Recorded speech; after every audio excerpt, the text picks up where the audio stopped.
Is it just me, or are they really rushing the second part of the season? I feel like they're rushing the second part of the season. I really do. And I kept saying this before, but they're skipping out some scenes. Some might argue they're not very important, but I believe that they could give character to these episodes. To make us truly care about these characters. I feel like they just put the characters inside the show, but not give them much of an impact that they have on the story like they do in the books. Be honest with you, even the manga does a great job at this, of giving Ruya's friends more characteristics to breathe so we could like them more and stuff. Here, it's just like they're just in there, then we gotta skip on to the next important scene of the show. But then again, that's the point of an adaptation. They're not going to put every single detail in there. I understand that. It's an adaptation. You're not supposed to have a direct thing for it and stuff. But they could put at least a little bit of stuff they could do because they do focus on other things for a long period of time that they don't have to. Where they could have put some little snippets in to give these characters more character. Is all I'm saying. Or else some things that happen will have more importance to it and than it does. For instance, so let's just get in the episode. Ruiz and Sophie are coming home after a party, and then you see Aisha, Norn, and Ruger there. Everyone was shocked that Ruger was there because, you know, Paul said nothing about him, but there he is, right there.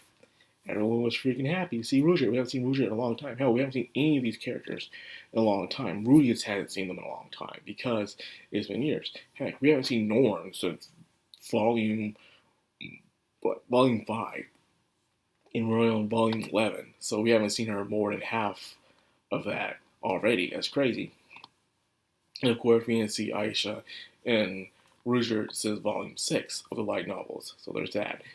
And now Rudy is just very excited to see them, especially Ruger. Ruger was someone that he could rely on, someone that they went through some very tough times with. And you always remember people the most when you go through very important and impactful times with them. Why do you think he always talks about Roxy so much? Think about it. He only really built Roxy for a couple of years since she was a toddler, and he never saw her again. But yet he remembers her so well, and it's because it doesn't matter how long of time you spent with someone. What matters is the impact they can leave on you. So it could be someone for 5 years, you don't remember their name when you're in the present, but you can spend like a year or a couple months with someone, and they could have a very big impact on your life. And you're like, yeah, I remember this person very well because they went through some important times with you that you can never forget. So there's that. So Ruiz and Ruger has to talk about Eris, saying, what happened to Eris? Eris just, we all know what happened to Eris. But Ruger is like, well, Eris is the mind of a warrior, and she's not very good at talking. So because of that, she probably meant something else than what she really wrote down. So because of that, Ruiz probably got a misunderstanding. But it was still terrible, in a way. I understand why Eris did, but at the same time, it was still terrible. And it really left a hole in Rudius, and plus make him lose his self-confidence, and it just gave him AD, as you know. But then along came Selphie, the true best girl, by the way, comes along and helps him out, saves him. He even marries her. He got the house and everything, man. She won it all. And so all Ruger's saying is give Eris another chance if he sees her down the road. And we're not going to see Eris, Rudy's not going to see Eris in a long time, man. Well, volume-wise, anyways. We're on volume 11, so probably like, what, five to four more volumes until he sees Eris again. It'll be a long time, is all I'm saying. Well, so look out for volume 5, season 3, I mean, damn. But anyways, there's some scenes they skipped out on, which I really wish they did. Like I said, it will give impact on the situation. For instance, the one where when Ruger's there and he's asking about Eris and why Eris with her and stuff, and Selphie felt kind of down about it. Everyone kept talking about Eris and Ruger and stuff, and so Selphie felt like she was not a part of it. And because of that, at that same night, when Ruiz and Sylvie was sleeping, she said she didn't feel like doing anything tonight, and that she was depressed and stuff like that. I wish they could have showed that. That would have been nice. And another scene is with not just a scene, but this character all together. I feel like the anime did a very bad job with Bondi Gandhi because Bondi Gandhi has a major impact on the story, especially towards the end. So you see Roger and Bonnie Guy staring down at each other, and he looks at Rudy and he says, "I see, so that's how it is." And then, and it turns out Bonnie Guy and Roger has very deep grudges because of the human demon war that happened so long ago and stuff. And so Bonnie Gandhi leaves off, and this is the last time you'll see Bonnie Gandhi, like I said, until the very end of the series, which really sucks.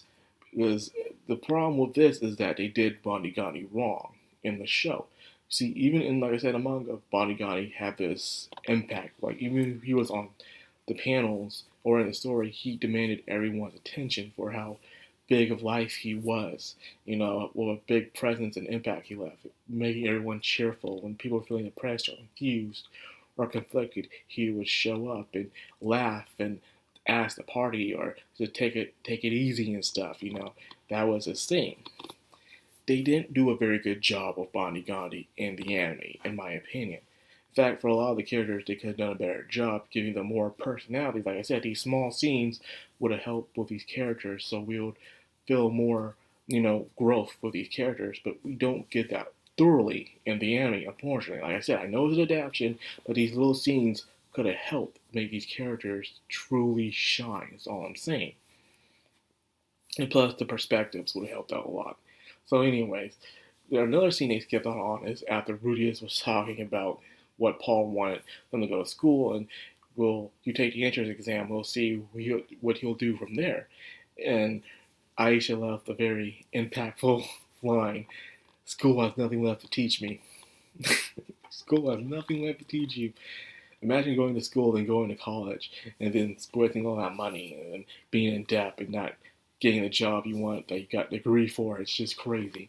And it's just the biggest scam of the century, in my opinion, right next to taxes. But anyways, what I'm saying, they also skipped a scene where Aisha and Norm were fighting. Not fist fighting, but they were doing, some hair grabbing and pulling and stuff, the sibling kind of thing. And Rudy told him to stop, nothing hostile, but Aisha stopped. But Norn saw a different way and she got very scared, afraid that Rudius might hit her like she did Paul. So that's why she had that fear in her. Remember, Norn only met Rudius once as a child and probably didn't understand what was really going on. So because of that, she had a very, very bad impression on Rudius. So that's why she feels that way, which is understandable and stuff. Aisha had a better experience with Rudius, so that's why she looks up to him so much. And another scene that they show, which I did glad they showed it, is where Aisha passed with flying colors. Perfect score, by the way, so she gets to become a maid and do whatever she wants. Well, Norm didn't do so well, but she was still allowed to go and plus get to live inside the dorms. Aisha saw this as special treatment. So because of that, she felt inferior, in a way. It's like no matter what she do, she can't, like she has to work. It's like Aisha's perspective is that she will have to work her bones off to get what she wants. She usually can get what she wants, but feels like she has to always prove herself to get what she wants. Where Norn, on the other hand, doesn't do that well, but still gets what she wants.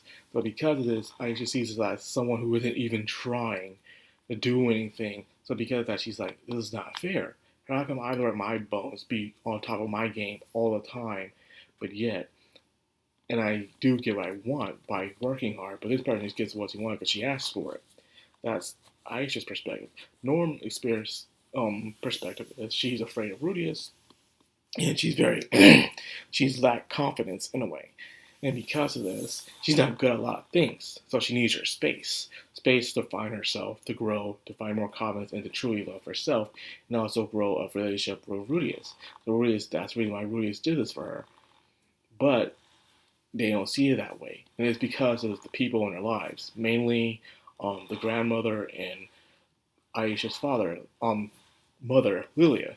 Lilia was telling her that, You're just, you may be partially related to Rudius, but she is just the second wife, the concubine, in a way. Lilia stated herself, but no one else saw it that way. Like, friends, um, freaking Rudius' mom would never, ever, ever say that Zenith.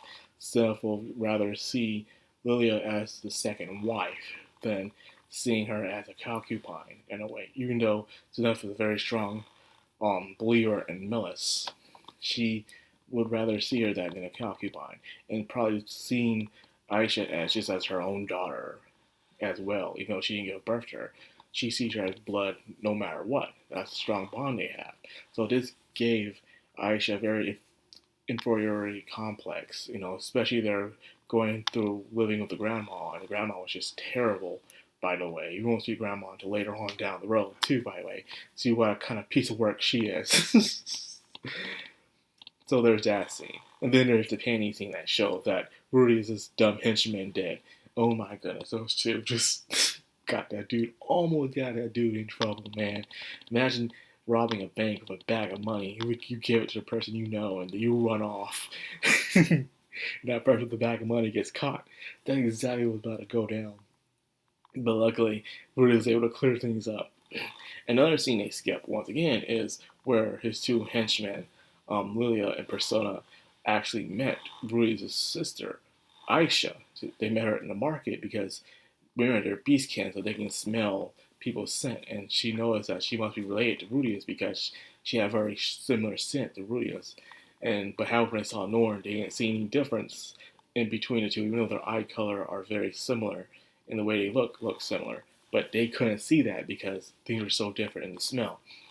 But yeah, but the scene I also want to complain about is at the end.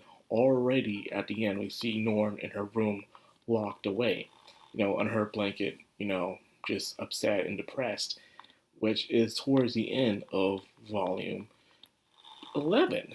So already we're reaching towards the end of volume 11 already in the next episode. And that's what I was saying. I feel like they're really rushing this just to get to volume 12. All we have is volume 12 left. And we're only on like what? We still got some way to go, man. We're not there just yet. Let's see, 13, 14, 15, 16. We're only on the 4th episode, man. We still got some ways to go. We're on the 4th episode. We still got 8 episodes to go. So that's why I'm running like, how are they pacing this? Are they really going to just stretch out the end of volume 11, then go into volume 12? I gotta remember, or maybe there's some more scenes in volume 11. I'm not remembering. Maybe we're not done with volume 11 just yet. I'm trying to remember. I'm confusing myself with the web novels and the light novels. And the light novels are paced a little bit differently with the web novels in little ways, so I can't fully remember. Maybe I got things wrong. Maybe there's one more episode, well, 2 more episodes left in volume 11 towards the end, near turning point. I'm trying to remember, okay? So that means that'll be 6 in total. I'm sorry, guys. I'm trying to pick this up here, man. My bad. Well, anyways, we'll have to see. We'll have to see how they execute this, because I'm curious. Like I said, they could add in a little bit more scenes, but altogether, if I was an anime-only watcher, I would have enjoyed this episode. But as someone who read the light novels and the web novels and the manga, I just have that knowledge that kind of kills me from truly enjoying the show as I'm supposed to. But that's just me. But anyways, that's all I got. Crazy. Well, I hope you guys enjoyed this episode. If you did, like, comment, subscribe, of course, hit that bell icon. Just have been Madcrownxox on anime. Signing out.